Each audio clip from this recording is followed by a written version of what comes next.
Hey guys, Techie here to say that today's review is going to be a bit different from usual. It's actually done by a member of our community, SureShot. So without further ado, take it away, SureShot. Hey lads, my name is SureShot, and today we're going to take a look at an obscure and random cartoon from way back in the late 90s to early 2000s, specifically 1998 to 2000. And it's none other than DinoZaurs. DinoZaurs was created by Bandai in cooperation with an anime studio named Sunrise. It was a thing to promote a toy line by some random Japanese company. It was literally just die-cast metal dino skeletons, like clear translucent bodies that transform into warriors pretty much. And some of the figures could like link up with the weaponizer dinosaurs. Honestly, it's kind of hard to explain because so much of it is just completely obscure. There's barely anybody remembers it that wasn't alive in the late 90s and early 2000s and specifically watched the Fox Kids version. Anyway, it was first released as an OVA by Sunrise in a pack of the toys, and 4 episode release, as the 5th and final episode was exclusive for Television Magazine. I have no idea what that is. And Comic Book Boom Boom subscribers. I still don't know what that is. In 2000, Bandai basically partnered with the people who made Power Rangers to bring the series to America, changing the name to DinoZaurs because it has to have an edgy name with its wham bam in your face early 2000s corporate attitude era that all kids seem like. And it ran for about 26 episodes before ultimately ending its run on November 30th, 2000, when it premiered in July 28th, 2000. Anyway, so a long time ago, these aliens, known as DinoZaurs, came to Earth to absorb its energy. The planet responded by converting a select number of prehistoric animals, including dinosaurs, into what's known as the Dino-Knights in order to defend it. And the DinoZaurs basically, after being driven off planet, return to basically do the same thing all over again.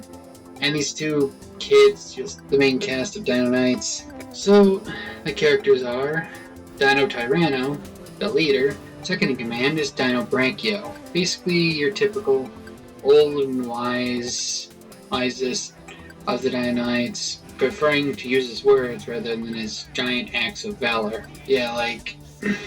Also, Dino Tyranno got this power-up that made him look more robotic, but still claimed he wasn't a robot. Next is Dino Tricera, which also got the same power-up Dino Tyranno did. He was more of a sort of, if I can remember his personality correctly, he was sort of obsessed with a sort of outwards beauty and looking good, while not being opposed to fighting the Dragosaur. And there's Dino Stego, which is the quote-unquote tough guy. And his little weapon is the armor on his chest just spins around. And Dino Saber, the cheater of the group, he's a saber-tooth, I guess. And you have Dino Terra, which is the female of the group, which it just serves as sort of the air razor of the group, really.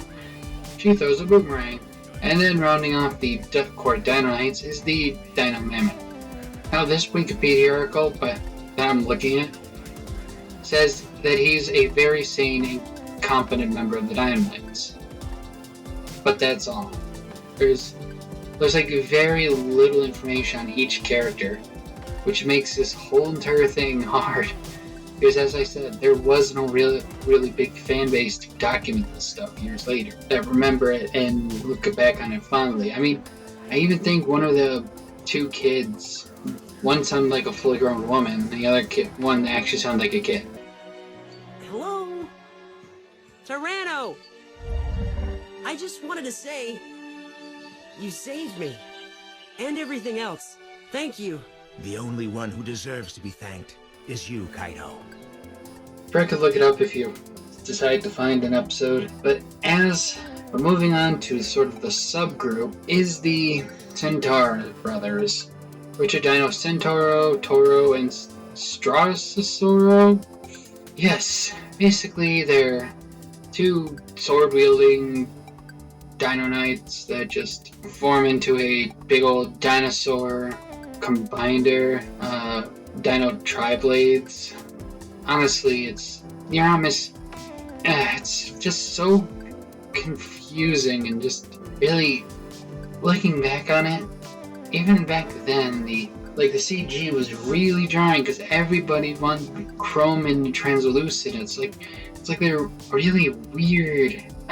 Anyway, then you have the little tag-along group of little Dino Knights: Dino Patchy, Kenty, and Ark. Patchy is a Petulosaurus. Kenty is a Kentosaurus. The Archie is an Archaeolodon. Patchy forms a sword. Kenty forms a drill, and Ark becomes a shield.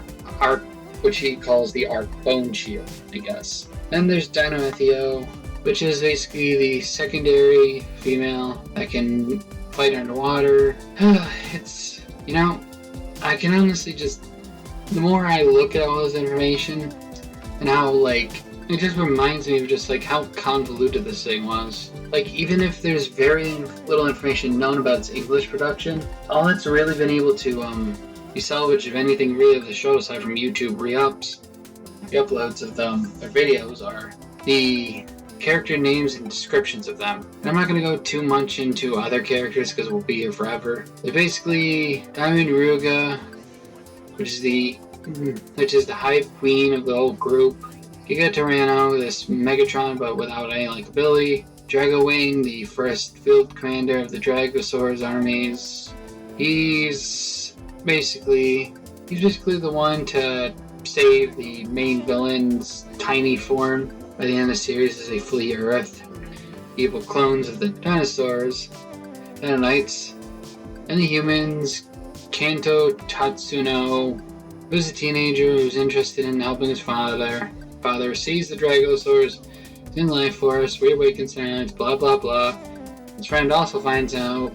She helps out, sounds like a fully grown woman. And there's a cowboy dude named Brick who revives the three brothers, the Centaur brothers. And essentially his dragon dagger is the only one that can revive them, I guess.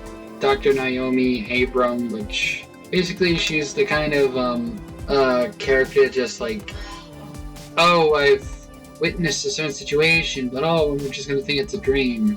Best way I can describe it. Basically, it was just a series created to sell the toys. The Dino Knights were basically stereotypical, but the only thing really left to talk about, the OVA was written and directed by Hatsuro Amino, and honestly, the rights to the English and the rights to the English dub were formerly licensed to Spawn Entertainment in the early 2000s, but is now owned by Disney Enterprises for some reason, after Disney bought Fox Family Fox Kids worldwide in 2001. However, there's no plans to release an English dub version of the dinosaurs on whatever the Rain 1 DVD is. So that's honestly all you really need to know about Dino Knights. It was just this show that popped up in America in the late 2000s that was trying to capitalize on the dime because this show got Beast Machines with its whole entire existence. Honestly, that's all you really need to know.